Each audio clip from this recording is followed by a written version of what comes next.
오늘의 사연 시작합니다. 안녕하세요. 여행 다니는 게 취미인 30대 초반의 남성입니다. 요즘은 특수한 상황이라 여행을 전혀 못 다니고 있어요.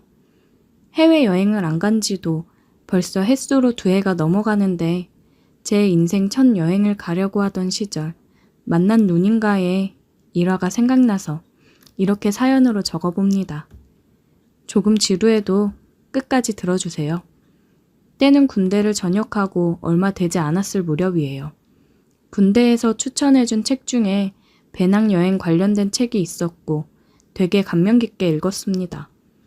그때쯤이 아마 한참 젊은이들 사이에서 배낭여행을 다니는 게 워낙 유행이기도 했어요. 취업할 때도 이력서에 스펙으로 적을 수 있다고 해서 경험 삼아 한번 다녀와 보기로 했습니다. 저는 그때 여행이 너무 좋았어서 지금도 틈만 나면 여행을 다니려고 하고 있습니다. 하지만 당시 군대에서 갓 전역한 제가 돈이 어디 있었겠습니까? 부모님께 해외여행을 가고 싶다는 허락을 받기는 했지만 경비는 알아서 벌어서 가라는 말에 일자리부터 찾아보기 시작했어요. 처음에는 집 근처 편의점에서 일을 했는데 아무래도 집에서 출퇴근을 하다 보니 돈이 조금만 생기면 친구랑 집 근처에서 술 마시는데 탕진하다시피 했습니다. 이대로는 돈을 모으지 못하겠다 싶어서 돈을 확실하게 모을 수 있는 여건이 되는 직장을 찾기 시작했죠. 돈을 모으려면 일단 매일같이 술 마시자 노래를 부르는 친구들을 멀리 해야겠다는 생각이 들어서 결국 숙식을 제공하는 공장을 찾아 거기에 다니게 되었습니다. 사실 그때만 해도 공장하면 조금 부정적인 이미지가 있었어서 조금 걱정도 했어요. 하지만 그건 저 혼자만의 착각이었나 봅니다. 처음 라인에 투입되었을 때 의외의 모습과 훈훈한 분위기에 제가 오해하고 있었다는 생각이 들었습니다. 당시 24살이던 저는 공장이라고 하면 형편이 어렵거나 직장을 구하기 힘든 사람들이 모여있는 그런 곳이라고 생각했거든요. 근데 생각보다 제 또래 친구들도 많았고 심지어 저보다 어린 여자들도 있었습니다. 평범한 형이나 누나들은 물론 인자한 아줌마나 아저씨들까지 저를 챙겨주시는 분위기에 아무것도 모르고 나쁘게만 생각했던 제 자신이 부끄러워졌어요. 물론 개 중에는 제가 오해하던 질 나쁜 부류의 사람도 있긴 했지만 그 안에서도 사람들이 여러 무리로 지내는데 그런 사람들은 무리에 끼지 못하고 겉돌기 때문에 저와 직접적으로 마주칠 일은 그렇게 많지 않았어요.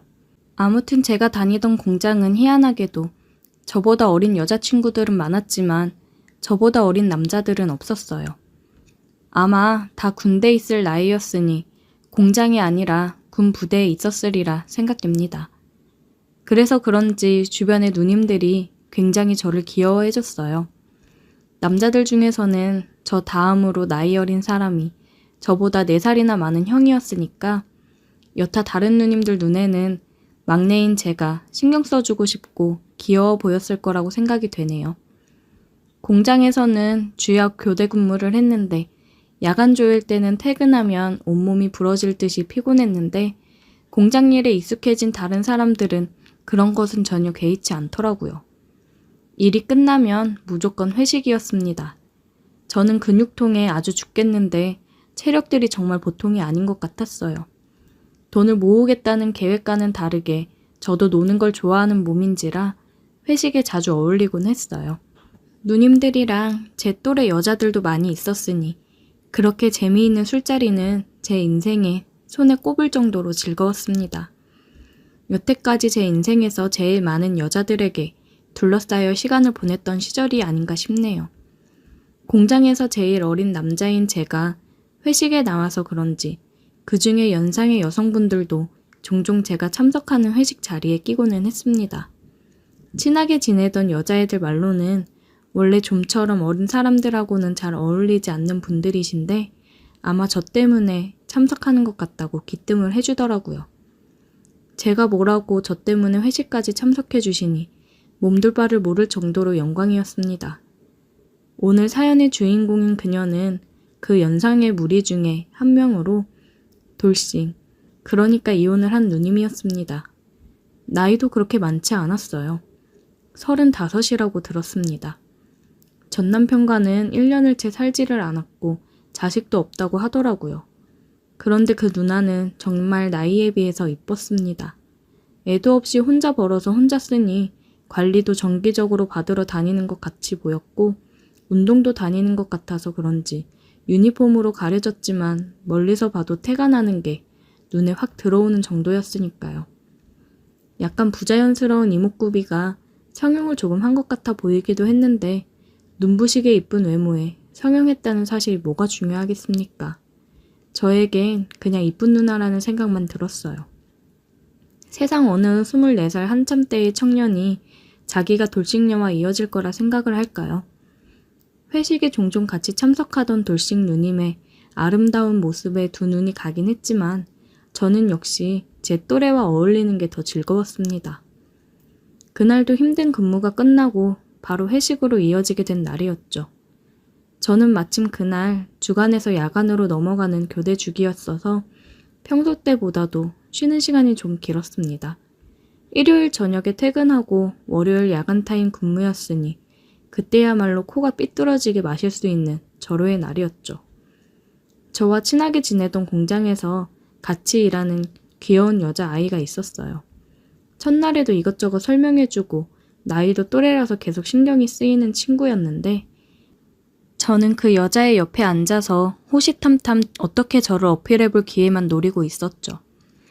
그렇게 한 잔 두 잔 마시고 있는데 야간 조이던 그 돌싱 누나랑 다른 사람들이 자리에 합석을 하게 됐어요. 나이차가 조금 나는 무리여서 같이 회식을 하던 사람들은 조금 불편해하는 기색이 있었는데 연상의 누님들이 술자리를 리드하니 평소면 1차에서 끝날 회식이 1차에서 2차로 그리고 2차에서 3차까지 자연스럽게 가게 되었습니다. 친구들 사이에서도 주량 하나만큼은 자신이 있었는데 거의 매일 이런 식으로 술을 마시는 누님들의 주량은 당해낼 재간이 없었습니다. 친구들 사이에서도 끝까지 살아남는 주량이 저의 자랑거리였는데 여기선 저의 주량은 감히 명함도 못 내밀 정도였으니까요. 제가 잘해보고 싶었던 여자애는 언제 떴는지 3차 자리인 노래방에 도착했을 땐 이미 모습이 보이지 않았습니다. 눈치를 채지 못하고 있다가 그녀가 없다는 사실에 숙소로 돌아갈 타이밍만 잡고 있었는데 2차 때 엄청 먹었던 술이 반응이 오는지 정신줄 붙잡고 있기도 힘들었어요. 요때는 잠깐의 기억에 공백이 있기는 한데 노래방에서 사람들이 춤추고 노래하면서 난리치는 와중에 같이 일하는 형의 부축을 받아 화장실에서 오바이트를 했던 기억이 있습니다. 이미 제 주량의 한계점에 도달한 상태인지라 언제 쓰러져도 이상하지 않은 상태였는데 즐거운 회식 분위기와는 다르게 저는 소파 구석에 기대 누워 녹초가 되어 있었습니다. 갑자기 이상한 느낌이 오더라고요. 뒤로 꺾여있는 고개를 들어 뭔가 하고 봤더니 그 돌싱 누나가 저를 꼬집으며 괜찮냐고 물어보는 것이었어요. 제가 몸에 열이 많은 체질이라 웬만큼 춥지 않으면 반바지를 입는 스타일인데 이날도 역시 반바지를 입고 있었어요. 괜찮냐고 물어보는 누님의 말에 아주 춥겠다고 대답을 했는데 놀다 보니까 뻗어있는 제가 오들오들 떨고 있는 것 같아서 뜨겁게 해주려고 왔다며 알 수 없는 미소를 짓는 누님의 말에 정신이 번쩍 나더라고요. 그러고서 누나가 입고 있던 외투를 제 다리에 덮어줬습니다. 아무튼 그렇게 정신력으로 5분 10분 버티다 보니 어느덧 노래방 3차도 끝나가는 분위기였습니다. 누나의 외투를 몸에 걸친 채 바들바들 떨고 있는데 이 지칠 줄 모르는 영혼들이 4차를 가자고 하는 것이 아니겠어요? 이대로 가다간 월요일 야간 근무 중에 죽을지도 모르겠다는 생각이 들어서 아까 개워낸 속을 비집고 바닥에 억지로 오바이트를 했어요. 그 모습을 보여주는데도 아랑곳하지 않고 4차로 갈 사람들은 4차를 가더라고요. 알아서 숙소로 갈 수 있겠냐고 걱정하는 사람들의 말에 이제 돌아가도 문제가 없겠다는 생각에 괜찮다고 대답을 했는데 돌싱 누님이 4차를 따라가지 않고 자기가 데려다 주겠다며 저와 함께 남았습니다. 그렇게 택시를 잡아 숙소로 돌아갔어요. 하지만 도착한 숙소는 제 방이 아니라 돌싱 누나의 방이었습니다. 술에 그렇게 취해본 적이 없어서 저는 이미 필름이 끊긴 상태였습니다. 잠깐 기억나는 게 있는데 택시를 타고 오는 길에 차 안에다가 오바이트를 했는지 나에게 화를 내던 택시기사님의 모습, 그리고 내 지갑에서 돈을 빼는 누나의 모습이 어렴풋이 기억이 났습니다. 어찌어찌 정신을 차리니 제 방은 아니었고 돌싱 누님의 분주한 모습이 계속해서 스쳐 지나갔습니다. 제가 오바이트로 번복이 된 건지 따뜻한 수건으로 제 몸 구석구석을 닦아주던 모습이 보였어요. 조금 춥다고 느꼈었는데 뜨거운 느낌이 들어서 눈을 떴을 때 누님이 제 옆에 같이 누워서 저를 따뜻하게 안아주고 있었습니다. 자고 일어났는데 누님이 저에게 잘 잤냐고 물어보더라고요. 영문도 모른 채 누님의 침대에서 일어났는데 제가 입고 있던 옷이 침대 옆 의자에 걸려 있더라고요. 어제 보니까 보통 내기가 아니더라는 누님의 말에 저는 아무것도 기억이 안 난다고, 억울하다고, 미안하다고 대답을 했습니다. 그날은 숙취 사유로 병가를 내고 그날 누님과 하루 종일 함께 시간을 보냈습니다. 그날부터 누님과 저는 공장의 공식 커플이 되었습니다. 누님의 방에서 공장으로 출퇴근을 하고 시간을 함께 보내고 그렇게 5개월 정도를 누님과 같이 살면서 보냈습니다. 여행 경비가 어느 정도 모여 공장을 그만두면서 아쉬운 마음에 누님에게 저랑 같이 해외여행을 가겠냐고 물어봤지만 보기 좋게 거절당했습니다. 홍콩에서 시작해서 동남아 몇몇 나라를 배낭여행으로 다녀왔는데 혼자 돌아다니다 보니 누님 생각이 몇 번씩 나더라고요. 3개월 뒤에 여행에서 돌아온 저는 아쉬운 마음에 누님에게 전화를 했어요. 하지만 누님은 새로운 남자가 생겼다면서 떠날 땐 언제고 구질구질하게 왜 그러냐고 오히려 저를 나무라더라고요. 아쉬운 마음은 있었지만 누님과 다시 어떻게 잘 해보려는 건 아니고 그냥 여행지에서 생각이 났을 때 몇 개씩 사놓은 선물을 주고 싶었을 뿐인데 그렇게 매몰차게 대하니 기분이 묘했습니다.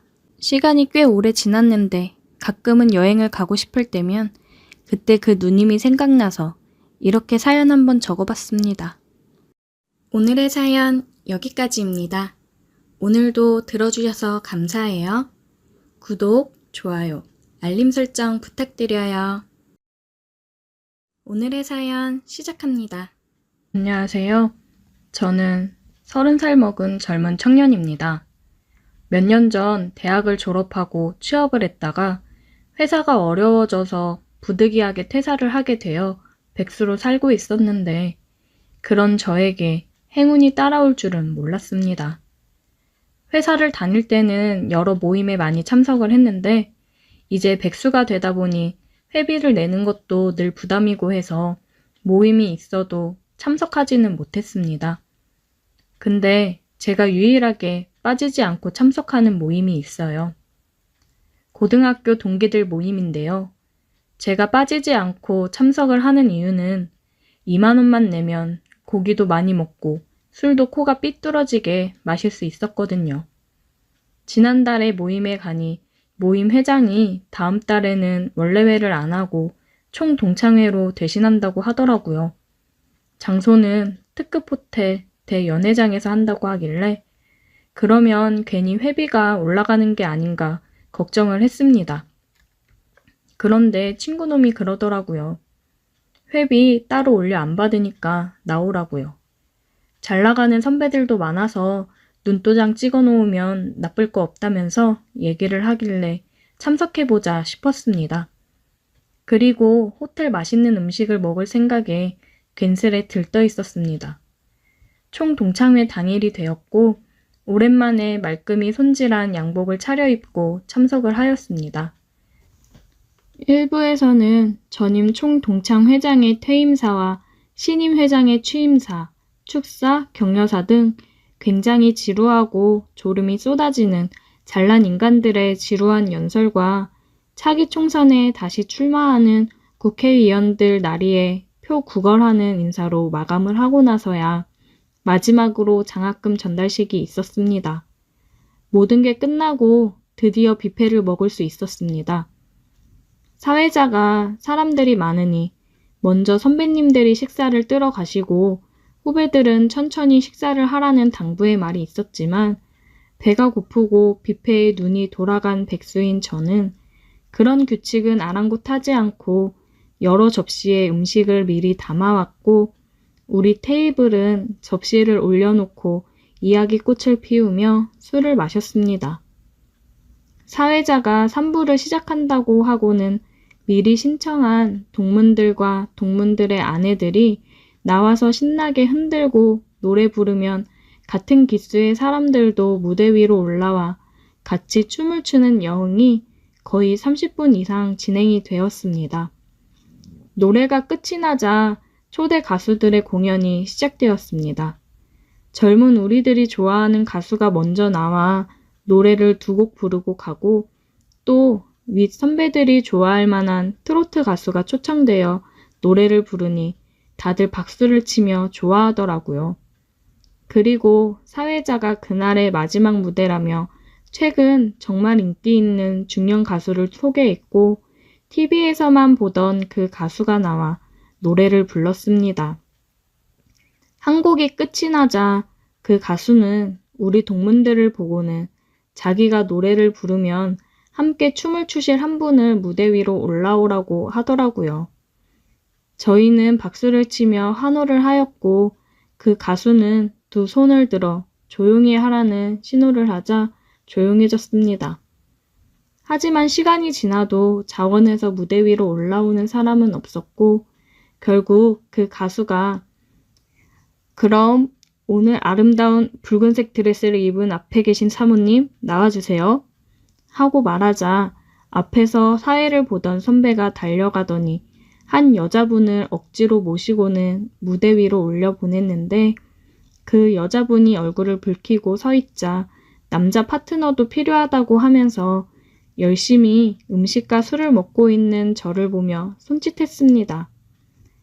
자, 이렇게 뜨거운 열기 속에서도 묵묵히 아주 맛있게 식사하시는 분 같이 모셔보겠습니다. 친구 녀석은 저를 툭툭 치며 얼른 나가보라고 해서 어리둥절한 표정을 하고 나갔습니다. 저는 무대 위에서 춤도 처음이었고 저보다 나이가 많은 분과 춤을 춰본 적도 없었어요. 그러나 하는 수가 없었습니다. 평소 빈털터리 저에게 술을 가장 잘 사주는 우리 기수 회장의 권유를 뿌리칠 수가 없었습니다. 난생 처음으로 그렇게 많은 사람들이 모인 곳에서 무대 위로 올라가서 얼떨떨한 상황에 저보다 나이가 많은 그녀를 마주보며 섰습니다. 그리고는 음악이 흐르자 가수는 우리를 멀리서 쳐다보며 노래를 부르는데 막상 품에 안고 춤을 추다 보니 나이 먹은 여자도 여자는 여자라고 부끄럽더라고요. 전 무대 반대로 고개를 돌리고 춤을 추자 그 여자도 부끄러운지 같은 방향으로 고개를 돌리고는 다른 남자랑 이렇게 춤을 추니까 떨리네요. 아, 저도 이런 건 처음이라 많이 떨리네요. 오랜만에 참 좋다. 저는 좋다는 그녀의 말에 괜히 심장이 떨려왔습니다. 앞에서 남편이 보고 있을 텐데 내가 이렇게 가까이 앉고 춤을 춰도 되는 건가 싶었습니다. 그리고 그녀는 잘 관리된 피부와 기품 있는 행동에서 제 나이대의 여자들과는 다른 기품이 느껴졌습니다. 그런데 그녀도 제가 마음에 들었는지 저에게 환한 미소를 지으며 저만 들리게 제 귓가에다 이따가 뒤쪽에서 보자며 얘기를 하더라고요. 노래가 끝나고 사람들의 박수 소리에 제정신을 차리고서 자리로 돌아갔습니다. 그녀는 잠시 뒤 자리에서 일어났고 저는 그런 그녀를 뒤따라 쫓아갔습니다. 왔네? 아, 예, 오라고 하셔서. 그쪽 내 취향이어서 한번 만나볼까 하고. 하는 일은? 저 지금 잠시 쉬고 있습니다. 아, 백수? 잘 됐네. 제가 백수인 게 잘 된 건가요? 핸드폰 줘봐. 저는 얼떨결에 그녀에게 핸드폰을 건넸고 그녀는 자기 폰번호를 입력해 주었습니다. 연락할게. 또 보자. 저에게 또 한 번 미소를 보이며 그녀는 자리로 돌아갔어요. 저는 지금 이게 무슨 상황인가 싶었습니다. 그리고 행운권 추첨을 끝으로 총 동창회는 마쳤습니다. 그날 자리가 끝나고 제 나이 또래의 사람들이 모여 2차를 가게 되었습니다. 2차 자리에서 동창회 회장이 얘기를 하기를 그날 저와 춤을 춘 그분이 국내에서 손꼽히는 기업의 사모님이라고 하시더라고요. 이름만 들으면 다 알만한 회사였고 저는 전혀 그런 사실을 모르고 있어서 정말 깜짝 놀랐어요. 2차에서도 술을 열심히 먹고 놀다가 집으로 돌아갔습니다. 사람들을 만나서 노니까 기분 전환도 되고 너무 좋더라고요. 그리고 그 다음날 오후쯤 연락이 왔어요. 그 사모님이라는 여자였습니다. 그녀는 같이 저녁이나 먹자고 나오라고 했습니다. 저녁 번화가의 백화점 앞에서 보기로 하고 저는 그 당시에 제가 갖고 있던 가장 좋은 옷을 입고 그녀를 만나러 갈 준비를 했어요. 여자를 만나러 가는데 주머니에 한 푼도 없어서 엄마에게 애원을 하며 돈 몇 푼을 받아 주머니에 넣고 그곳으로 갔습니다. 하지만 약속 시간이 지났는데도 그 여자분의 차는 오지를 않았습니다. 한 20분쯤 기다렸을까요? 멀리서 흰색 벤츠가 제 앞에 와서 멈춰 섰습니다. 미안, 늦었지? 벤츠의 유리창이 열리며 그녀가 저를 보고 웃으며 말했습니다. 그전까진 기다림에 지쳐 짜증도 조금 났었지만 그녀가 타고 온 벤츠를 보자마자 그냥 감탄을 하느라 짜증이 났던 마음도 금세 잊어버렸습니다. 그녀는 예약한 식당이 있다며 식당으로 갔어요. 가는데 보니까 서울을 빠져나가서 경기도 외곽 쪽으로 드라이브하며 조금 떨어진 곳으로 가더라고요. 차 안에서도 그녀와 많은 대화를 나누었고 식당에 도착하니 직원분이 나와 차 문을 열어주며 룸으로 안내를 해줬습니다.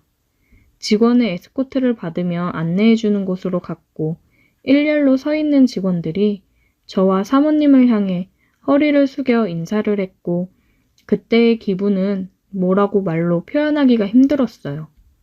이런 게 성공한 삶이구나 싶었습니다. 안내해준 룸으로 들어가니 이미 종업원이 고기를 굽고 있었습니다. 우리가 방으로 들어가니 벌떡 일어나서 인사를 하고는 다시 열심히 고기를 굽더라고요. 저희는 마주보고 앉아 고기를 먹으며 처음 보는 비싼 술도 한 잔씩 기울였어요. 서로 간의 이야기를 나누며 공감을 나누었고 저는 나이를 초월해서 그녀에게 호감이 가더라고요. 처음엔 뭔가 떡거물이라도 떨어질 게 없나 싶어서 따라온 건데 대화를 나누다 보니 굉장히 멋지고 재미있어서 그녀가 하는 말 한마디 한마디를 귀 기울여 듣고 있었어요. 그런 제 모습이 귀여워 보였는지 저를 보고 피식 웃으시더니 어쩜 이렇게 보면 볼수록 마음에 드는지. 잠깐만. 엄청 비싸 보이는 핸드백 안에서 핸드폰을 꺼내 어디론가 전화를 하였고 핸드폰 너머에 그 남자와 한참 동안 전화를 하는 것 같았습니다. 제가 감히 끼어들 생각도 못하고 전화 통화를 듣고 있었고 그녀가 마지막으로 전화를 끊기 전에 다음 주 월요일부터 출근시킨다고 말을 하더라고요. 그렇게 한참 동안 이어진 전화를 끊고는 얼떨떨한 표정으로 보고 있는 제게 자기 방금 취업됐어 라고 하시더라고요. 저도 대화를 하면서 지금 백수로 지내면서 힘든 점을 얘기하며 취업을 위해서 다시 재정비하고 사모님처럼 성공하려면 열심히 해야겠다고 얘기를 했었는데 그런 제가 마음에 들었는지 그녀는 제게 일자리를 연결해 주었습니다. 진짜 세상에 이런 일도 있구나 싶었어요. 그리고는 저를 위아래로 훑어보다가 지갑에서 100만 원짜리 수표를 석 장을 꺼내 제게 건네주시면서 다음 주부터 출근이니까 당장 내일 나가서 양복이랑 구두부터 새로 맞춰. 큰일 해야 하는 사람은 행색이 중요한 거야. 정말 세상에 이렇게 멋있는 사람이 있나 싶었습니다. 저희 둘은 밤이 늦도록 이야기를 나누고 서로의 감정을 확인했고 그날 밤 늦게 저희 집 앞까지 저를 데려다 주었습니다. 태어나서 이렇게 많은 선물을 받은 것은 처음이었고 어떻게 보답을 해야 할지 감이 오질 않았습니다. 너무나 감사드린다고 여러 번 말씀드렸더니 그녀는 저를 쳐다보며 그냥 다 필요 없고 자기가 부를 때는 시간과 장소를 따지지 말고 무조건 나오면 된다고 하더라고요. 같이 밥 먹자고 하면 밥 먹고 커피 마시자고 하면 커피 먹으면 그걸로 충분하다라고 말씀을 하시고 볼에 뽀뽀를 해주고 갔습니다. 뭔가 애완동물이 되면 이런 기분일까 싶었습니다. 그 뒤로 지금까지 그 만남은 계속 이어지고 있고 일주일에 두세 번은 만나고 있습니다. 만나서 고민도 들어주고 데이트도 하면서 항상 제게 과분할 정도로 큰 선물을 안겨주고 갑니다. 그럴 때면 저도 그런 선물에 보답을 하듯 그녀를 더 즐겁고 뜨겁게 해주고 있습니다. 정상적인 관계라고는 생각하지 않지만 서로가 서로에게 만족을 얻고 도움을 줄 수 있는 관계라면 저는 괜찮다고 생각해요. 이런 일을 영화에서나 봤지 실제로 일어날 거라고는 생각하지 못했었는데 그 주인공이 저일 줄은 정말 몰랐습니다. 오늘의 사연 여기까지입니다. 오늘도 들어주셔서 감사해요. 구독, 좋아요, 알림 설정 부탁드려요.